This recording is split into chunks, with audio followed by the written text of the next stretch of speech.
Lara, de vastelovend is terug. Ja, iets anders kleurrijks, hè? Is anders kleurrijk. Hetzelfde als voorheen? Nou, de vaste onderdelen van vastelovend die zijn er wel, maar er zijn toch wel heel veel veranderingen dit jaar. Zeg maar, vooral voor de diehard vastelovist, de carnavalist. Die zien toch wel heel veel nieuwe dingen. We hebben de 11e recent gehad. Die was eigenlijk altijd in Maastricht. Heel lang op het Vrijthof. Ja, voor corona is die al naar het MEC verhuisd. En dat was geen succes? Dat was geen succes. Nee. Is die naar Roermond verhuisd. Op dezelfde plein als waar de Scholenverstatie is, dus vlakbij het station. Daar was dit jaar de 11 van de 11e. Wat ook nog nieuw was dat de presentatie, die is altijd in de handen geweest van Henk Hover met zijn 2 lieftallige dames. Die is nu vervangen door Bram Klein. En Bram Klein is een beetje de nieuwe ster van L1 op carnavalsgebied. Samen met Katja Hens, die we allemaal kennen van haar liedjes. Niet zonder succes, hè? Niet zonder succes, inderdaad. Nee. En je merkt inderdaad wel dat daar een hele goede chemie is tussen de mensen die optreden en tussen Bram en Katja. Dus dat is nieuw. En wat ook nog nieuw is, wat eigenlijk altijd wel een probleem was in Maastricht, is daar hoefde je geen kaartje te kopen. Dus om 9:30 heb ik daar regelmatig gestaan. Want dan gingen de deuren open, dan wist je dat je op het plein was. En nu worden gewoon kaartjes verkocht. Dus op het moment dat je kaartje hebt, kom je binnen. Je hoeft niet meer lang in de rij te staan. En niet meer een probleem dat je het plein niet meer op kunt. Je koopt gewoon een stukje zekerheid. Ja. Dat je erbij bent. Precies. 3, 2, 1. Heel goed, heel goed. Nog 2. Mag ik Dirk Fransen van de Nul, de voorsvuurzitter, vragen om de 10e knal te geven.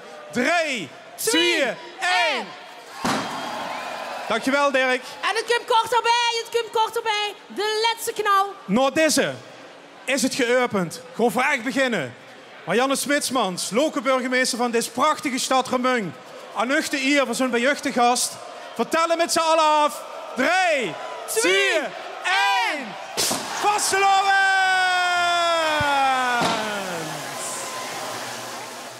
De liedjes zijn niet veranderd, hè? De liedjes zijn niet veranderd, enthousiasme zeker niet. Want iedere artiest staat daar toch van, ja, we mogen weer. Maar het LVK heeft wel een paar veranderingen doorgevoerd. We hebben altijd de halve finales, het zijn normaal 2. Bij het LVK zijn dat er altijd 3. Daar mogen nu meer artiesten aan meedoen. Dus 60 halve finalisten hebben we dit jaar. Dat is al iets bijzonders.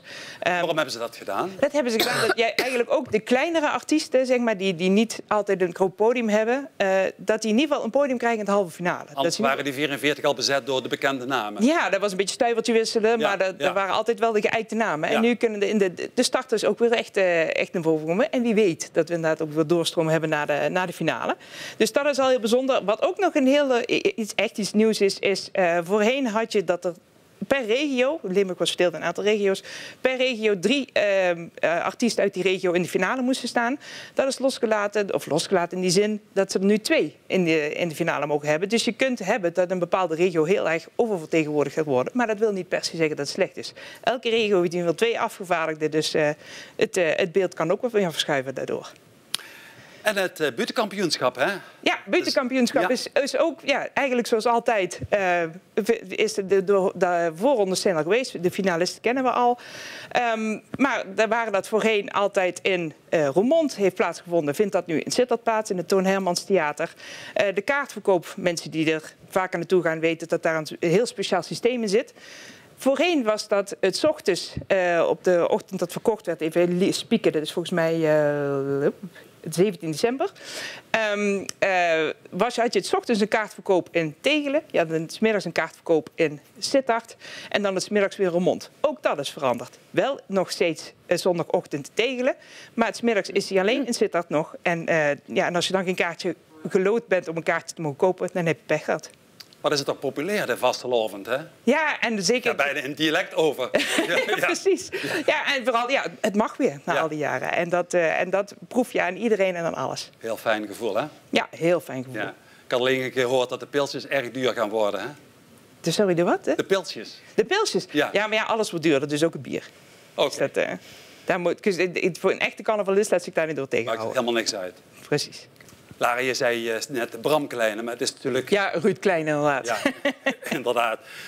Anneke, het LVK, daar we kunnen inschrijven, hè? Iedereen kan inschrijven. Ja, de 11e van de 11e was de start van inschrijfdatum. Hè? Ja. En Lara heeft net al verteld dat er een aantal wijzigingen waren in het reglement. De finale is op 3 februari in Venray. Maar dit jaar zonder Bjorn en Mieke in ieder geval. Hey. Want Mieke is zwanger van haar tweede kindje. Mooi. Dus mooi. zij zullen geen liedje insturen. Dus wij zijn wel erg benieuwd wie dan wel de finalisten gaan worden. En de uiteindelijke winnaar natuurlijk. Ja. We gaan even kijken.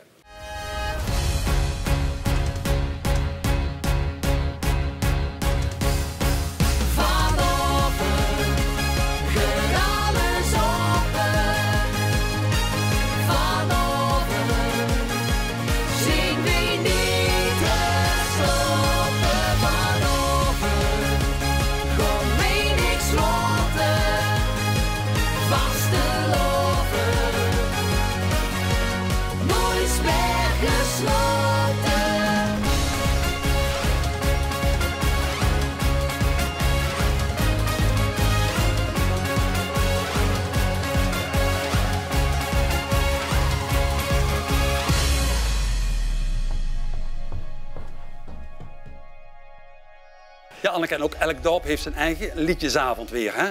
Ja, dat klopt. Bijna alle liedjesavonden in Pelemaas zijn alweer geweest. De laatste is komend weekend nog. Dat is in Echel. En de winnaar van elk dorp die komt bij elkaar in het PNM Liedjesfestival. En dat is dit jaar in Baarlo. Op 13 januari. 13 januari. Ja. Dus ook daar zijn we erg benieuwd naar. En jong geleerd is oud gedaan. Ook de finalisten van het KVL zijn bekend. En het KVL is het Kindervastelovensliedjesconcours. En hoeveel deelnemers?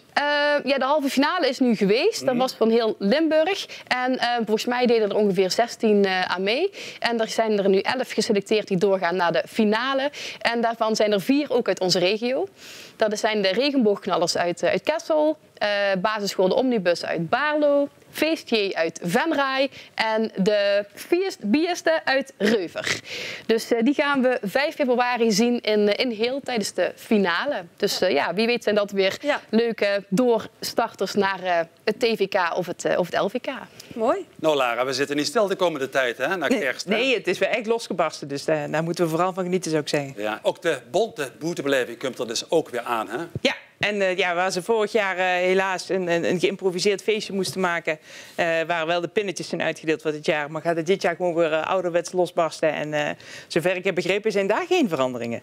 Ook weer op dat mooie plein bij het huis van de gemeente. Hè? Precies, dus je hoeft niet, echt feestje hoef je niet ver weg te gaan dit jaar. Lara, wat kun je nog meer vertellen? Want in Weert is iets los, hè, met de butenkampioenschappen, zo moet ik het zeggen. Ja, met de butenkampioenschappen. Iemand is gedisqualificeerd. Ja, er zijn 7 finalisten bekendgemaakt, waaronder Charlie Weijen uit Weert. En eigenlijk de dag na de bekendmaking kreeg Charlie te horen dat hij toch gedisqualificeerd was. Want volgens de jury had hij deze buut ook al in Brabant een keer op de bühne gebracht. En de bute was de Casanova. En volgens de jury leken die twee te veel op elkaar. En dus hij had 2 ijzers in het vuur. Ja, en zelf is het er niet mee eens. Hij zegt, die 2 buten zijn zo verschillend en ook wel in een andere taal. Maar ja, daar zijn de geleerden het dan nog niet over eens. Maar hij is toch gedisqualificeerd. Maar ik zou zeggen, probeer het vooral volgend jaar nog een keer. Gewoon doen. Ik heb hem gezien, dus het was een leuke buut. En daar gaat het eigenlijk om, hè? Ja, precies. Ja.